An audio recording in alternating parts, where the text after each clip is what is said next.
The morning mist hung heavy over Aldermere Castle as Crown Prince Alexander stood at the tall windows of his private study. His fingers traced the cold glass while he watched the groundskeepers prepare the royal gardens for what would be the most difficult day of his reign.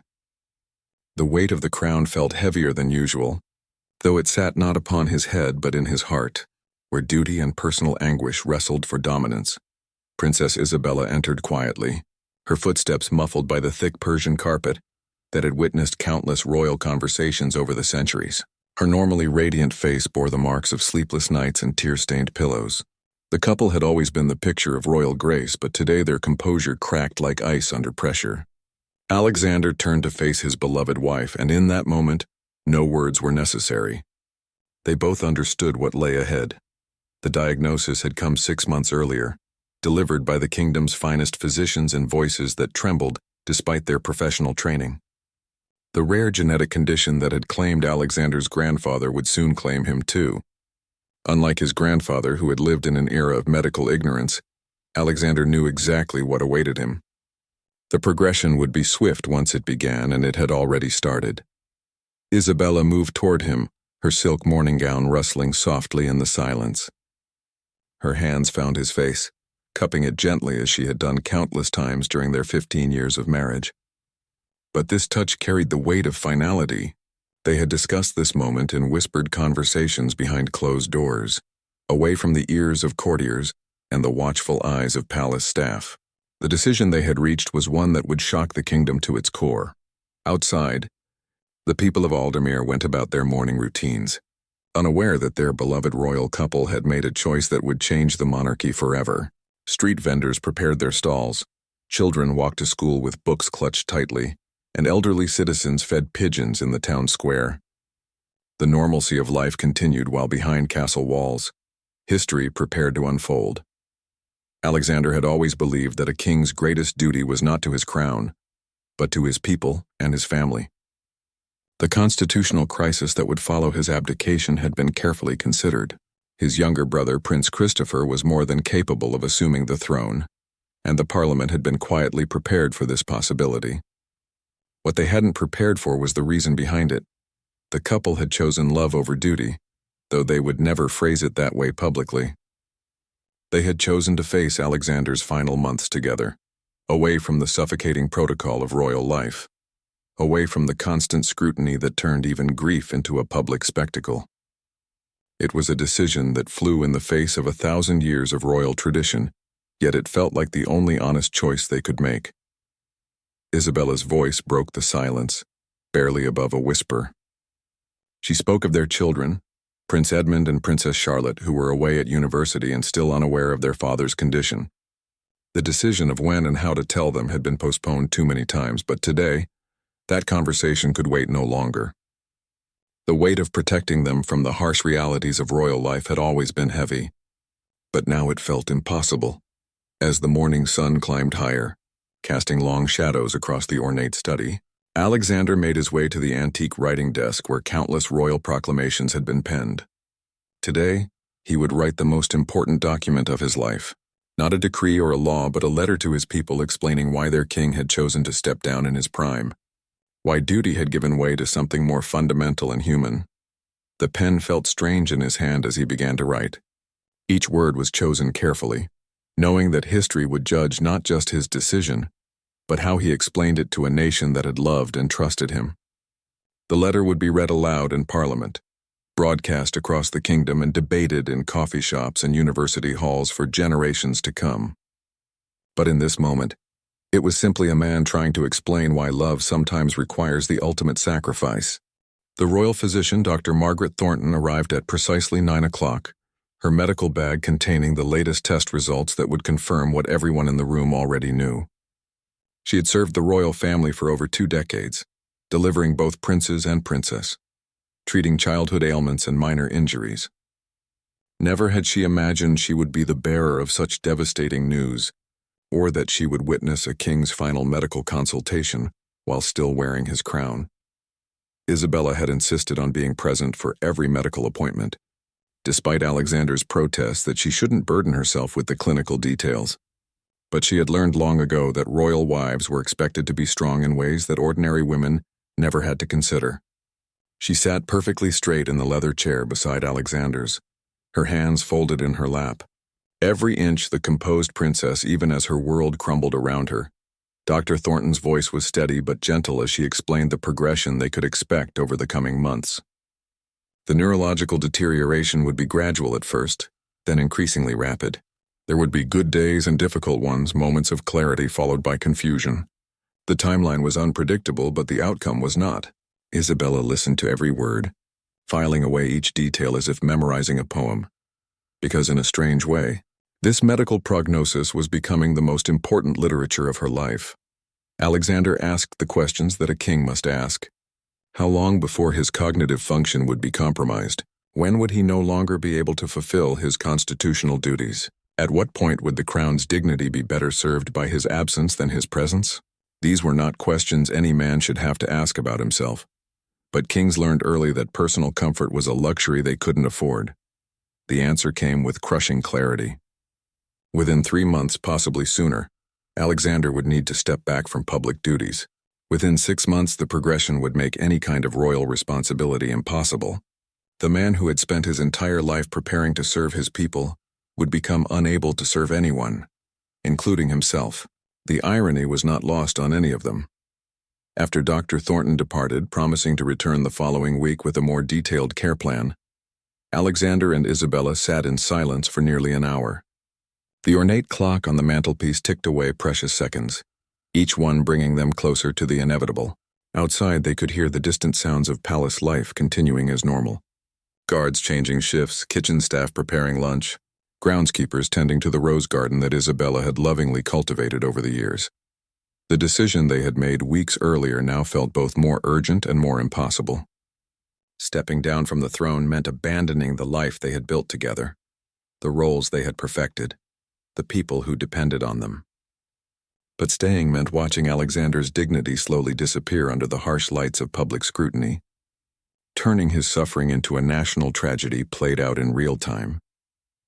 Isabella broke the silence by suggesting they walk through the gardens one more time before the afternoon's appointments began. Alexander agreed, knowing that such simple pleasures would soon become complicated by his condition. They made their way through corridors lined with portraits of their predecessors, kings and queens who had faced their own impossible choices, though perhaps none quite like this. The garden was in full bloom, a testament to Isabella's years of careful planning and the skilled work of the royal gardeners. They walked slowly along the gravel paths, stopping occasionally to admire a particularly beautiful rose or to watch the palace cats lounging in the warm sunshine. It was a scene of perfect tranquility, yet both knew they were memorizing it, storing away these moments of normalcy before their lives changed forever. As they rounded the corner near the old oak tree where they had been married 15 years earlier, Alexander stopped walking. The tree had grown considerably since their wedding day, its branches now providing shade for a small bench that had become their favorite spot for private conversations.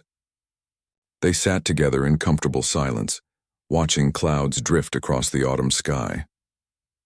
Alexander finally spoke about the letter he had begun writing that morning. He explained his struggle to find words that would help the people understand why their king was choosing to leave them when they needed stability most. Isabella listened without interrupting, knowing that he needed to work through these thoughts aloud before he could commit them to paper. The afternoon brought an unexpected visitor to Aldermere Castle.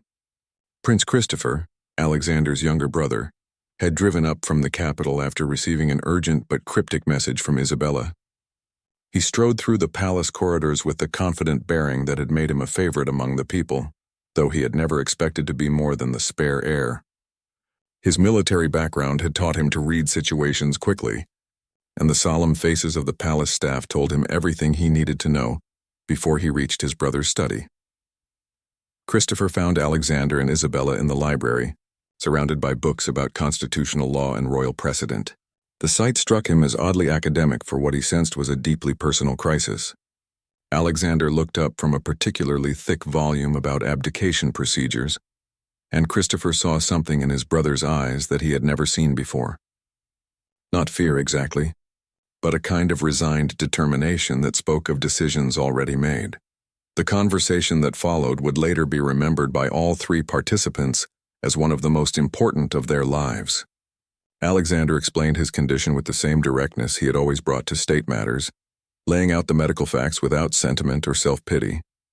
Christopher listened without interruption, his military training helping him process information that would have overwhelmed most civilians. When Alexander finished speaking, the silence stretched between them like a bridge neither wanted to cross. Isabella excused herself to check on dinner preparations, understanding that the brothers needed time alone to discuss the implications of what Alexander had shared. Her departure left the two men facing each other across a divide that had nothing to do with their physical positions in the room. Christopher had always looked up to his older brother, but now he was being asked to step into shoes he had never imagined wearing. The weight of the crown was not something Christopher had ever seriously considered. He had spent his adult life in military service, leading men in dangerous situations, making life and death decisions under pressure. But those responsibilities paled in comparison to what Alexander was asking him to accept. The monarchy was not just a job or even a calling. It was a complete transformation of identity that touched every aspect of existence. Alexander walked to the window and spoke about the view he had studied that morning. He described how the landscape looked different when you knew you were seeing it for the last time as king. Every tree, every building, every distant hill carried new meaning when filtered through the lens of impending change. Christopher joined him at the window, trying to see the kingdom through eyes that would soon be responsible for its welfare. The practical aspects of transition needed immediate attention. Parliament would need to be informed, though the exact timing remained unclear. The constitutional requirements for abdication were complex, involving multiple levels of government and requiring approval from various advisory bodies. But beyond the legal mechanics lay the more delicate matter of public perception. The people of Aldermere had never experienced a voluntary abdication, and their reaction was impossible to predict. Christopher asked the question that had been weighing on both brothers since the conversation began. Was Alexander certain this was the right choice? Could he not continue as king while receiving treatment, allowing the monarchy to adapt around his condition rather than abandoning it entirely? The suggestion hung in the air between them, representing the path not taken and all its attendant complications. Alexander's response revealed the depth of thought that had gone into his decision. He spoke about dignity, both personal and institutional. He described the difference between a king who chose his moment of departure and one who was gradually diminished by circumstances beyond his control. The monarchy had survived for centuries by adapting to change, but it had also endured because its occupants understood when adaptation required sacrifice. As evening approached, Isabella returned with news that dinner was ready. The three of them made their way to the small family dining room, where countless private meals had been shared over the years. Tonight felt different, charged with the electricity of impending change. They spoke of childhood memories, shared jokes, and family traditions that would soon take on new significance in light of Christopher's future role. The meal was interrupted by a call from the palace secretary, reminding them that the following day's schedule included several important appointments that could not be postponed. Alexander looked at the list of meetings and public appearances, calculating how many more such obligations he would fulfill before stepping down. Each event would potentially be his last as king, adding weight to routine activities that had once been merely ceremonial. After dinner, the three family members returned to the library to continue their discussion. Charts and documents covered the large oak table, creating a war room atmosphere as they planned for a transition that would reshape not just their family, but their entire nation. The work ahead was enormous, but tonight they focused on the human elements of their situation, supporting each other through a crisis that no royal training had prepared them to face. The dawn of the announcement day arrived gray and somber, as if the weather itself understood the gravity of what was about to unfold. Isabella woke before Alexander, a pattern that had become common as his condition progressed and sleep grew more elusive. She lay quietly beside him, listening to his breathing and memorizing the sound, knowing that peaceful mornings like this would soon become precious memories, rather than daily occurrences. The palace buzzed with unusual activity, as staff prepared for what they had been told was an important state announcement. None of them knew the specifics, but the heightened security measures and the presence of additional government officials suggested something far more significant than a typical royal proclamation. Isabella moved through her morning routine with practiced efficiency, choosing her clothes carefully for what would be one of the most photographed days of her life. Alexander spent the early hours reviewing his abdication speech one final time. The words he had crafted over sleepless nights now seemed inadequate to explain a decision that defied centuries of royal tradition. How could any speech capture the complexity of choosing love over duty, personal happiness over public expectation? He read each sentence aloud, testing how the words would sound when broadcast to millions of people who had trusted him with their loyalty. The children arrived just after breakfast, having been summoned from their universities without explanation. Prince Edmund, 22 and studying law, entered the palace with the confident stride of someone who assumed he was being called home for a routine family gathering. Princess Charlotte, 19 and pursuing art history, bounded through the doors with her usual enthusiasm, chattering about an upcoming exhibition she was helping to organize. Their excitement dimmed quickly when they saw their parents' faces. Alexander and Isabella had debated extensively about how to tell their children, ultimately deciding that honesty served better than any attempt to soften the blow. They gathered in the morning room where family meetings had always been held. From discussions about school performance to conversations about royal duties and public responsibilities. Alexander began by explaining his medical condition, watching his children's faces transform from confusion to concern to something approaching panic. Edmund, ever the logical one, immediately began asking about treatment options and second opinions. Charlotte simply stared at her father, unable to process the possibility that the man who had always seemed invincible could be facing such a devastating diagnosis. The conversation that followed tested every parenting skill Alexander and Isabella had developed over 2 decades. They explained not just the medical reality, but the decision that had grown from it. The abdication would allow Alexander to face his illness with dignity, while ensuring the monarchy's stability under Christopher's leadership. It would also permit their family to navigate this crisis away from the relentless scrutiny that had defined their entire lives. Edmund struggled with the constitutional implications, his legal training making him acutely aware of the precedent they were setting. No monarch in Aldermere's history had voluntarily stepped down due to illness, and the long-term effects on public trust in the institution remained unclear. Charlotte focused on the personal aspects, unable to imagine her family existing outside the royal framework that had shaped every aspect of their identity. Isabella took charge of explaining the practical changes ahead. They would retain their titles but lose most of their official duties and public roles. The family would move to a private residence, carefully chosen for both security and medical accessibility. The children could continue their education normally, though they would need to adjust to a different kind of public attention as former, rather than current royals. As the morning progressed, palace officials began arriving for final preparations. The Prime Minister came first, followed by the Archbishop and several key parliamentary leaders. Each meeting was brief but intense as Alexander walked through the constitutional requirements one final time. The formal documents had been prepared weeks earlier, but signing them felt surreal even though the decision had been made long ago. The media had been gathering outside the palace since early morning, alerted by rumors that something significant was happening.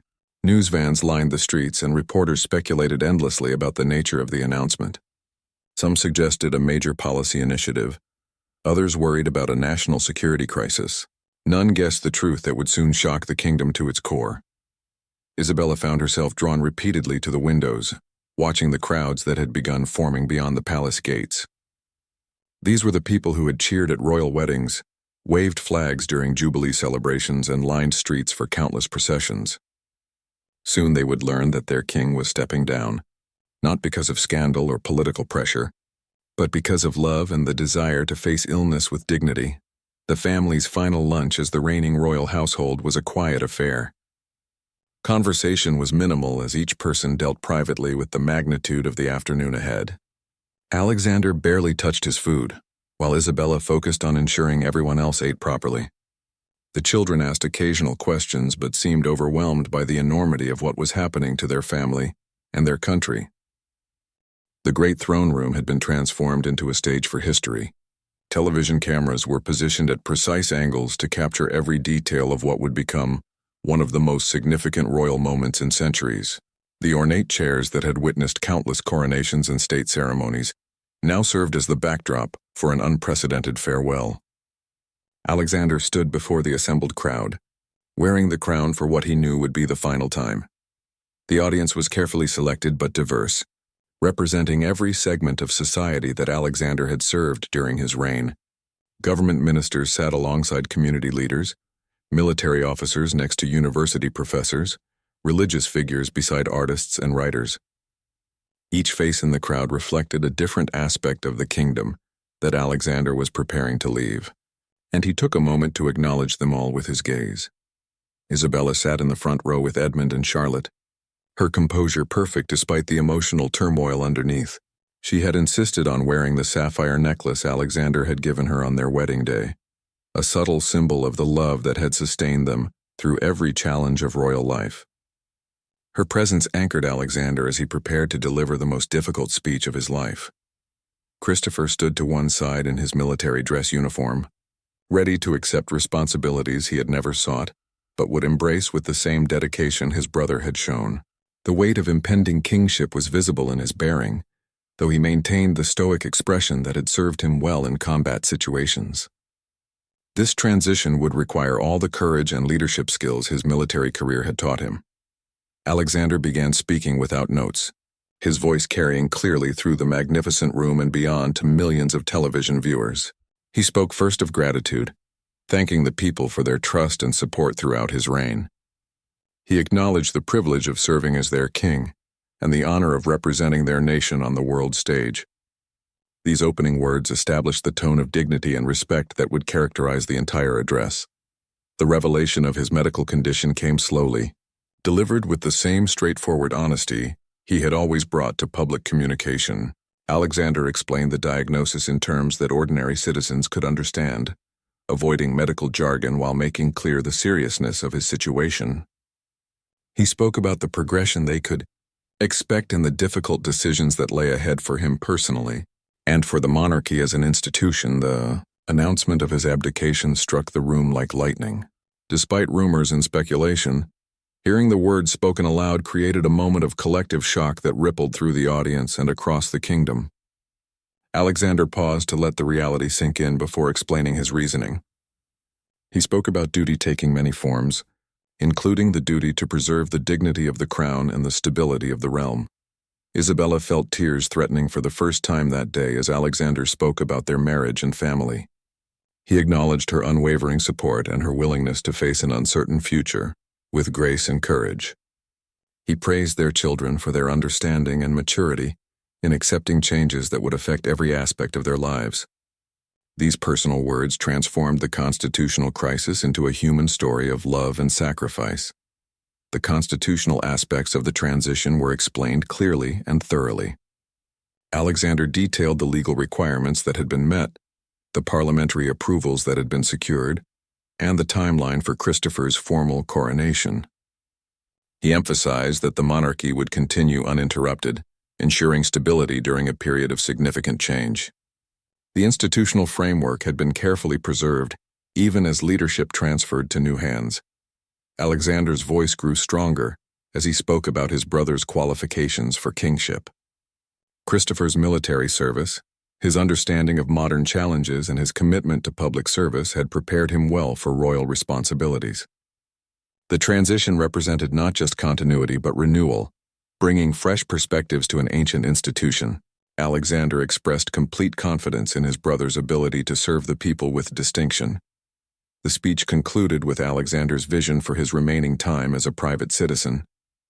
He spoke about finding peace in smaller moments, focusing on family relationships, and facing his illness with the dignity that befitted both a former king and an ordinary man confronting extraordinary circumstances. He thanked the people once more for their understanding and support during this difficult transition. The formal abdication ceremony followed immediately after the speech. Alexander signed the constitutional documents that would transfer power to Christopher, each signature marking another step away from the throne he had never expected to leave voluntarily. The crown was removed from his head by the archbishop, who blessed both the outgoing and incoming monarchs with words that honored tradition while acknowledging the unprecedented nature of the moment.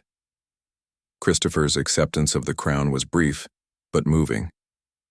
He promised to serve with the same dedication his brother had shown, while bringing his own strengths and perspectives to the role. He acknowledged the unusual circumstances of his ascension, while emphasizing his commitment to the continuity of the monarchy and the welfare of the people. The kingdom had a new king, chosen not by death or scandal but by love and sacrifice. The weeks following the abdication transformed Aldermere in ways no one had anticipated. What had begun as a constitutional crisis evolved into a national conversation about love, duty, and the meaning of service. Alexander and Isabella's decision resonated far beyond the palace walls, inspiring discussions in homes, schools, and workplaces across the kingdom. Their choice to prioritize personal dignity and family unity over traditional expectations had touched something deep in the collective consciousness. Alexander's condition progressed, more slowly than doctors had predicted, allowing him and Isabella to enjoy several months of relative normalcy in their new home. The restored manor house sat on a hillside overlooking the sea, far enough from the capital to provide privacy, but close enough for family visits. Isabella had thrown herself into creating a peaceful environment where Alexander could find comfort as his illness advanced, while she discovered unexpected joy in the simplicity of their new life. The former royal couple's daily routine bore little resemblance to their previous existence. Morning walks through the countryside replaced state receptions, quiet dinners at home substituted for formal banquets, and evenings spent reading together filled the hours once devoted to constitutional duties. Alexander found particular pleasure in tending a small garden, his hands working soil instead of signing state documents, his attention focused on growing vegetables rather than managing a kingdom. Isabella had initially struggled with the loss of her royal identity, but gradually discovered freedom she had never experienced. She could visit local shops without elaborate security arrangements, attend community events as an ordinary citizen, and pursue interests that had been impossible during her years as queen. Her involvement in local charities brought her into contact with people who knew her story but treated her as a neighbor, rather than a former royal. Edmund and Charlotte adapted to their changed circumstances with the resilience of youth, though each processed the transition differently. Edmund threw himself into his legal studies with renewed intensity, driven by a desire to understand the constitutional implications of his father's abdication. Charlotte found artistic inspiration in her family's experience, creating paintings that captured the bittersweet beauty of love, tested by impossible circumstances. King Christopher proved to be a capable and popular monarch, bringing his military experience and practical approach to royal duties that had sometimes seemed ceremonial under his brother. His coronation was deliberately modest, reflecting both the unusual circumstances of his ascension and his personal preference for substance over pageantry. The people responded positively to his straightforward style and genuine commitment to public service. The international reaction to Alexander's abdication had been mixed but largely sympathetic. Other royal families expressed private support for a decision they understood but could never publicly endorse. Republican politicians attempted to use the situation to question the relevance of monarchy, while supporters argued that Alexander's sacrifice actually demonstrated the institution's continued vitality and ability to evolve. As Alexander's condition gradually worsened, Isabella became his primary caregiver with the assistance of a small medical team. The man who had once commanded the attention of world leaders now needed help with simple daily tasks, but Isabella approached each challenge with the same grace she had brought to state dinners and diplomatic receptions. Their love deepened rather than diminished as Alexander's capabilities declined, proving that their decision to face this journey together had been correct. The couple's story became a touchstone for discussions about aging, illness, and the choices families face when confronting serious medical conditions. Alexander's willingness to step down rather than diminish the monarchy resonated with people who had watched their own parents struggle with declining health in public roles. Isabella's devotion inspired those caring for loved ones facing similar challenges. Their final public appearance together came unexpectedly when they attended a local church service on their wedding anniversary. Word spread quickly through the small community, and by the time they emerged from the ancient stone building, A crowd had gathered to pay their respects. The scene was captured by a photographer whose image became iconic, showing the former king and queen walking hand in hand through a crowd of ordinary citizens who had come simply to honor their love and sacrifice. Alexander passed away peacefully the following spring, surrounded by family in the home he and Isabella had created together. His final months had been marked not by the gradual public decline he had feared, but by quiet dignity and the deep satisfaction of a choice well made. Isabella held his hand as he died, whispering words of love and gratitude for the extraordinary life they had shared. The funeral was a state occasion, but one that reflected Alexander's final wishes for simplicity and genuine emotion over elaborate protocol. King Christopher delivered a eulogy that honored his brother's service to the crown and his courage in choosing love over tradition.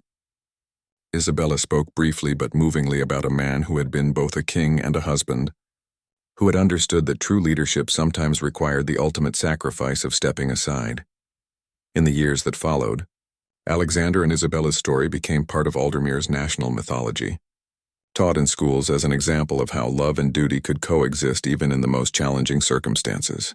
Their decision to face illness together as private citizens rather than endure it as public figures had redefined what it meant to serve one's country.